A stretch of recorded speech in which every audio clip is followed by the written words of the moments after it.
Hello everyone, I am Jasmine and I'm going to present my final presentation. There are many different ways to understand and define the concept of leadership, which is complex as well as varied. As scholars and professionals have looked at leadership from many angles and from a variety of perspectives, various definitions have evolved. The term leadership covers a wide range of activities such as motivating others, achieving objectives, creating a vision, making choices, and directing a community.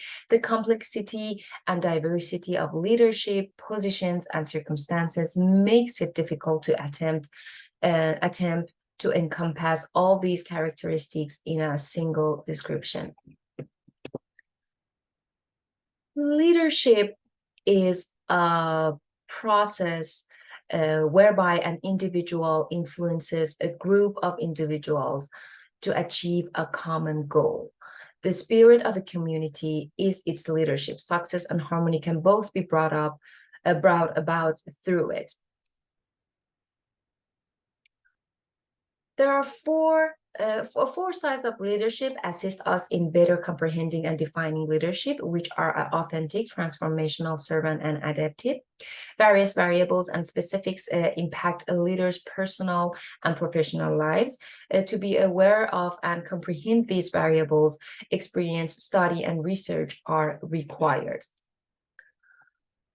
The leader who exemplifies the virtues of important modern leadership theories is Jacinda Ardern, and the Prime Minister, she's the Prime Minister of the New Zealand. Because of the way she leads and acts, Ardern is a standout example of current leadership that effectively applies four styles of leadership, which we are going to discuss it later. But first, we're going to take a brief look at Jacinda Ardern history. She was born on 1980 in Hamilton, and she completed a Bachelor of Communication Studies in Public Relations. In 2007, Jacinda became the second woman ever elected president of the International Union of Socialist Youth, the world's largest international political youth organization. She was elected prime minister at 37 years old. She was the world's youngest female head of the government. And in 2018, her daughter was born, and she became Jacinda became only the second modern head of government to give birth while still in office. And she performed 5.5 memorable years. And also she was very well known because of her very powerful reaction through the pandemic of COVID-19 and through the massacre of the Christchurch. But first, to talk about the authentic leadership authentic leadership style of Jacinda Ardern is to first identify the authenticity, being real to oneself, exhibiting transparency, and forging sincere connections with others are key components of authentic leadership. A leader must make sure that their words and actions are in sync. Ardern frequently exhibits consistency in her words and deeds. She makes an effort to maintain the principles she advocates, and she leads with honesty. Leadership by Ardern is honest. The ability to relate the people to a personal level and her readiness to accept responsibility for her errors are both examples of their sincerity. But in order to understand authentic leadership, it's better to take a look at the North House book that I find it's that authentic leadership is composed of four distinct but related components. First, self-awareness, internalized moral perspective, balanced processing, relational transparency. And Ardern, sorry, next slide.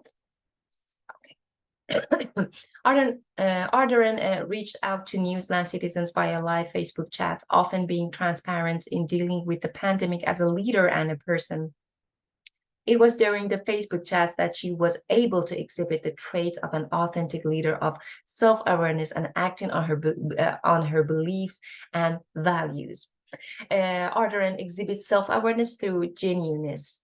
Her leadership style is greatly influenced by her self-awareness, which also enables her to lead with honesty and empathy. When it comes to emotional intelligence, which is strongly related to self-awareness, Ardern exhibits a high level. She's adept at identifying, controlling her own emotions, which enables her to react to others with empathy and comprehension. She's able to emotionally connect with others and establish solid relationships.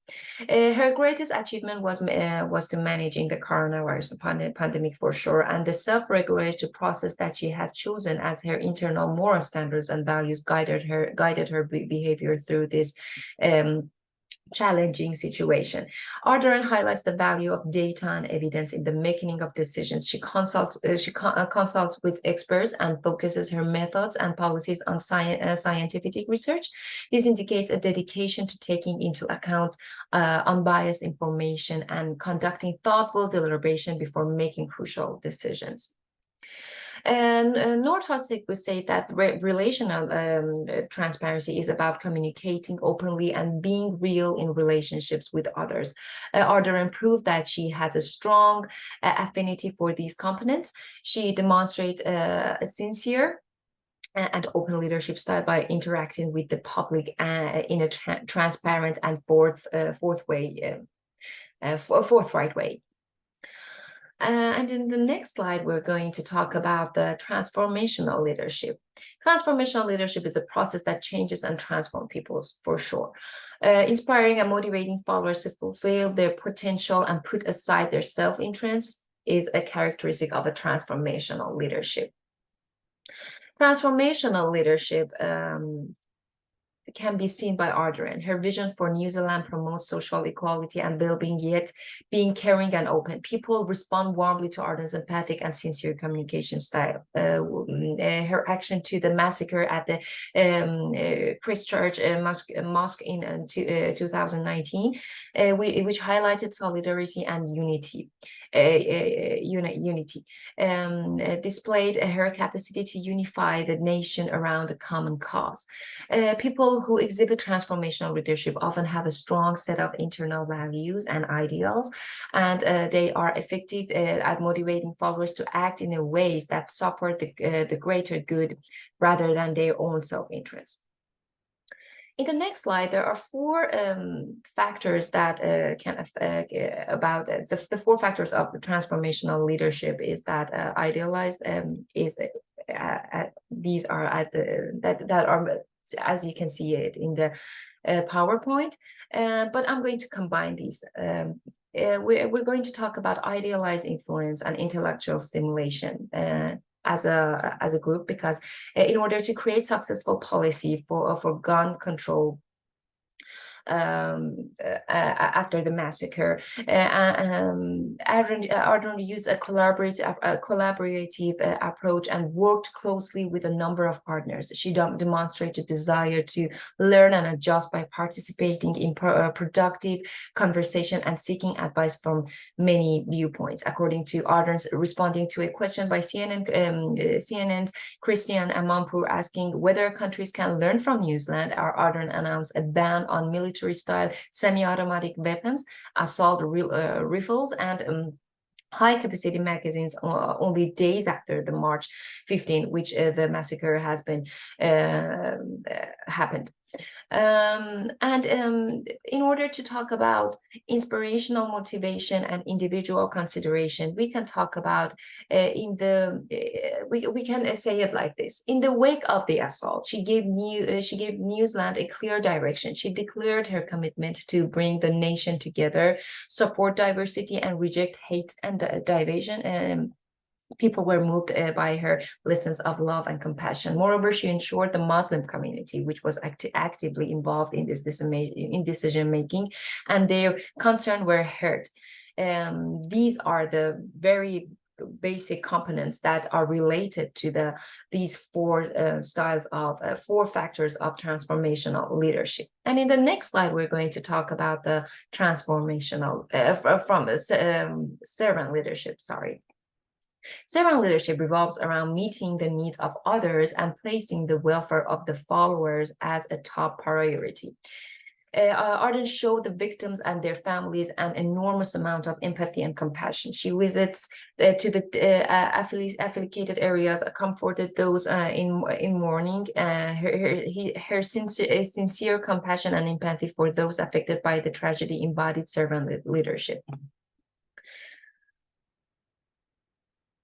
She constantly puts the needs and welfare of New Zealanders, especially the weakest members of society, first. Her programs and endeavors focus on addressing inequality, enhancing mental health care, and reducing child poverty. Before making crucial decisions, she values the opinions of others and makes an effort to comprehend all points of view. When she came to power, the Prime Minister, Jacinda Ardern, grabbed international headlines for her commitments to national well-being and solving social issues such as child poverty, homeless, and the mental health crisis.